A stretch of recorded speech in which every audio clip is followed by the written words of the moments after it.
तो ये युग की आवश्यकता है, बड़ा महत्वपूर्ण समय है।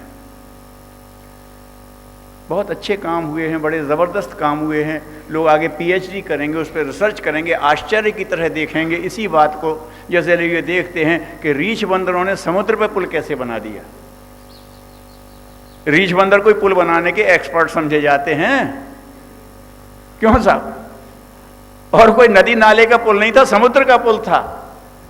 तो कोई पीएचडी बुलाने चाहिए थे उसके लिए, तो स्ट्रक्चरल इंजीनियर के, ब्रिज कॉरपोरेशन के, इनने तो कभी नहीं बनाया था। लेकिन बना, राम के साथ खड़े हो गए। तो उसके बाद भी नहीं बना पाए फिर कभी, कि उसके बाद तो एक्सपीरियंस हो गया, एक टेक्नोलॉजी मिल गई, रीछ बंदरों ने फिर भी पुल नहीं बनाया। लोग देखते ये कैसे हुआ, ग्वाल वालों से कैसे हुआ। लोग पूछेंगे कि जिनको गायत्री सुनने का अधिकार नहीं था, वो गायत्री के प्रवक्ता कैसे बन गए। जिनको यज्ञ में आहुति डालने का अधिकार नहीं था, वो यज्ञाचार्य और सफल यज्ञाचार्य बन गए। क्षेत्र के पंडित महामंडलेश्वर रोकते रहे और ये कहते रहे दुनिया ने उनकी नहीं सुनी, उनकी सुन ली। ये चमत्कार कैसे होगा? ये सब होगा, लेकिन इससे भी बड़ा चमत्कार होना है। ये चमत्कार हुए हैं, सच है। लेकिन निवेदन करता हूं, दूसरे संगठन, हमने कहा आपको तो अमोघ अस्त्र दिए हैं ना आपके गुरु ने, कोई कमी नहीं है। लेकिन वही बात है कि हम संगठन करना है ये भूल रहे हैं। और अगर संगठन करना है तो हम दुनिया का संगठन देखने लगते हैं जो इंस्टीट्यूशनल बेसिस पर है, संस्थागत आधार पर संगठन हो रहा है। और हमारा संस्थागत आधार पर होना नहीं, हमारा होना है परिवार आधार पर। और पारिवारिक की क्षमता हम पैदा नहीं कर रहे हैं। कालीचरण जी कहते हैं एक बार परिवार की व्यवस्था कैसी होती है, तो हर व्यक्ति वहां नियम कम से कम होता है।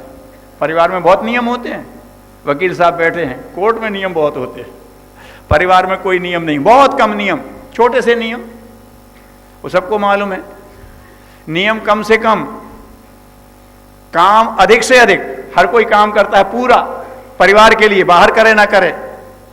और दाम कुछ भी नहीं, परिवार में दूध का दाम नहीं, सेवा का दाम नहीं, सहयोग का दाम नहीं, कोई दाम नहीं।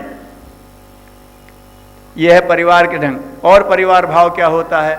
गांधी जी से अंत्योदय कहते थे, विनोबा जी से सर्वोदय कहते थे, वो परिवार में होता है। अगर परिवार में दूध घट जाए, अगर किसी ऑफिस में घट जाए दूध, तो और किसी को चाय मिले ना मिले, बॉस को मिल जाएगी। क्यों साहब? अगर कार कम हो जाए, गाड़ियां चली जाएं, तो वो मिनिस्टर साहब की गाड़ी सुरक्षित हो जाएगी। लेकिन अगर घर में दिक्कत आ जाए, तो सबसे कमजोर बच्चे, बीमार या बूढ़े के लिए दूध सुरक्षित हो जाएगा और सब लोग अपना हाथ खींच लेंगे बिना कहे। वो ऑफिस जाने वाला कमाऊ टेम्पो से चला जाएगा, लेकिन बीमार बच्चे को कहेगा कार से ले जाना। परिवार में सबसे कम क्षमता जिसकी है, उसके हित को सुरक्षित रखने की सहज प्रवृत्ति होती है। यही देवताओं का लक्षण ही है, यही अंत्योदय है, यही सर्वोदय है। ये परिवार भावना से ही विकसित होगा। तो इस परिवार भावना को अपने बीच में भी लाइए। और जिस दिन आप ये देखने लगे कि हमारे संगठन के छोटे से छोटे कार्यकर्ता को कहीं भी असंतोष है, चाहे वो उसी की गलती से है, हमने इन्हें बहुत रोका और ये नहीं माने और ये उछक के कूद पड़े और इनके घुटने फूट गए। अब वो चाहे इन्हीं की गलती से हुआ, उस समय ना घरे आया जाएगा, ना इनको दंड दिया जाएगा। पहले इनको ले आया जाएगा, पहुंचा जाएगा, दवा लगाई जाएगी, गरम गरम दूध पिलाया जाएगा हल्दी डाल के। इसके बाद बात शुरू होगी। गलती इन्हीं की थी तो क्या करें? तो परिवार ये होता है कि कोई भी छोटे से छोटा व्यक्ति है, अगर परेशान है, दिक्कत, उस पर ध्यान देंगे, उसको ले जाएंगे, फिर उसको कहेंगे कि देखो बेटा तुमसे ये गलती हुई थी, आइंदा ऐसी मत करना, देखो तुम्हें भी दुख हुआ और हम भी परेशान हुए। फिर नहीं करेगा वो, प्यार के नाते नहीं करेगा, प्रताड़ना के नाते तो फिर कर जाएगा। अच्छा रोको, तुम रोको, मैं फिर करूंगा। उसमें तो उसके साहस को चैलेंज हो गया। तो ये है परिवार व्यवस्था। तो पारिवारिक ढंग से आपका बनना है। तो ये जो संगठन की रीति नीति वाली पुस्तक बनाई है, उसको पारिवारिक ढंग से कहा है। आप लोग उसको समझिए। बस ये बात कह करके समाप्त करता हूँ कि अब जरूरत ये है कि हम लोग युग गायत्री परिवार वाले कम हैं, युग निर्माणी अधिक हैं। इसके लिए वो आप फिर से अपनी कक्षाएं लगाना शुरू करिए और पूछिए किसने कितनी गायत्री जपी, ये नहीं पूछते। गायत्री में से ऊर्जा निकली कितनी, ऊर्जा निकली तो जीवन साधना कितनी हुई, जीवन शोधन कितना हुआ। अब इस पर बात करिए, किस आधार पर करें। वो पुस्तक है, ले लीजिए, आपके पास सबके है, सबके लिए सुलभ उपासना साधना लीजिए, उसकी कक्षाएं चलाइए। और क्या, जीवन देवता की साधना आराधना। आपने अपने जीवन देवता को साधा कि नहीं साधा, और उससे अगर ये तो हो गए अपने घर में रहने पे, और अगर हम लोक सेवी हैं तो एक पुस्तक और जोड़िए, लोक सेवियों के लिए दिशाबोध। गुरुदेव क्या चाहते हैं, लोक सेवी का चिंतन चरित्र व्यवहार कैसा होना चाहिए, हमें साधना करनी पड़ेगी। और इतना करेंगे तब संगठन की रीति नीति पर आ पाओगे, नहीं तो संगठन तो आपके लिए बड़ा कठिन हो जाएगा। जब तक आपके उपासना साधना की आपकी गति नहीं बन रही है, जीवन देवता की साधना आराधना आप नहीं कर रहे हैं, लोक सेवियों के गुण आप में नहीं आ रहे हैं, तो संगठन कठिन हो जाएगा। अगर हम गुरुदेव के कहलाते हैं, उनने नितांत विपरीत परिस्थितियों में इतना बड़ा परिवार बना दिया। हर कोई उनसे परिवार भाव से जुड़ा है, शिष्य भाव से कम जुड़े हैं, विद्वान भाव से कम जुड़े हैं, परिवार भाव से ही अधिकांश जुड़े हैं। वो सबके पिता हैं, सबके मित्र हैं, सबके सहयोगी हैं, सबके खैर ख्वाह हैं, जो कुछ भी है। तो ये जो उन्होंने जो किया है, उनके पुत्र हैं, तो हमें भी उसी ढंग से करना है। तो हमें परिवार भाव से संगठन को आगे बढ़ाना है, नहीं तो लोग कहेंगे कि ये आचार्य श्री राम शर्मा के शायर कोई नहीं है, क्योंकि उनका तो कोई गुण ही नहीं दिखाई दिया इनमें। ये तो संस्थागत उससे करते हैं। तो ये हमारे अस्तित्व का भी प्रश्न है। और उसलिए भी मैंने आपसे निवेदन किया, हमारे कुछ बड़े पुण्यों की वजह, पिछले बड़े अच्छे रिकॉर्ड की वजह से ऐसे नाजुक समय में हम पर विश्वास किया गया है, इसलिए हमें यहाँ पर रखा गया है इस समय करने की स्थिति में।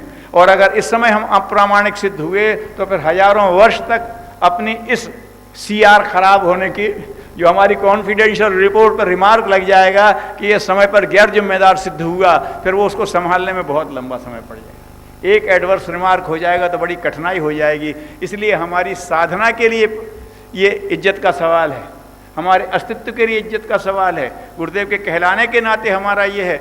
और अगर हम वास्तव में काम कर रहे हैं, सैनिक हैं, फिर तो है ही।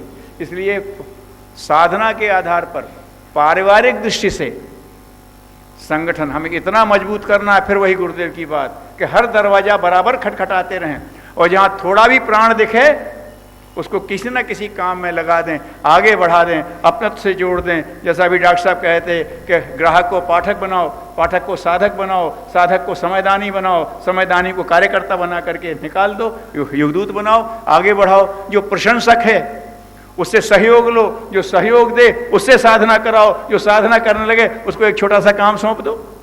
बना रहे वो दूसरे संगठन में, हमें क्या दिक्कत है, हम तो अपना काम ले लेंगे। तो ये साधना का एक चक्र चलना है। आप सब इसमें समर्थ हों, सफल हों। मैंने कहा कि गुरुदेव माता जी ने, उस पर भी एक संपादकीय लिखा था, जो माता जी ने कहा था कि हम तो कंठे का हीरों का कंठा बांध चले हैं, बांध देंगे नहीं, हमने बांध दिया है तुम्हारे गले में, इस्तेमाल करो। तो मैंने आपसे कहा कि आपका ज्ञान योग, भक्ति योग, कर्मयोग सामान्य नहीं है, आपके पीछे शक्ति सामान्य नहीं है, आपकी सफलता वो कुछ नहीं है, अपने बहुत बड़ी चीज़ें आपके साथ हैं। ये गायत्री को सफल बनाने की क्षमता आपके अंदर है। ये अगर आप लोगों को देने लगें और देवता भाव से देने लगें, गुरुदेव के विनम्र स्वयंसेवक के भाव से देने लगें, अभी बड़ी तेज़ी से गति चलेगी। और जिस दिन आप संगठित हो जाएंगे और संगठन भी आपसे प्रेरणा लेंगे और आपके सहयोगी की तरह खड़े हो जाएंगे। और कहीं संभव होने में देरी लगे तो लगे, इस संतों के क्षेत्र में तो नहीं होना चाहिए, इस संतों के क्षेत्र में तो नहीं होना चाहिए। सब संत एकजुट हो जाते थे और छोटे बड़े का ध्यान रखे बगैर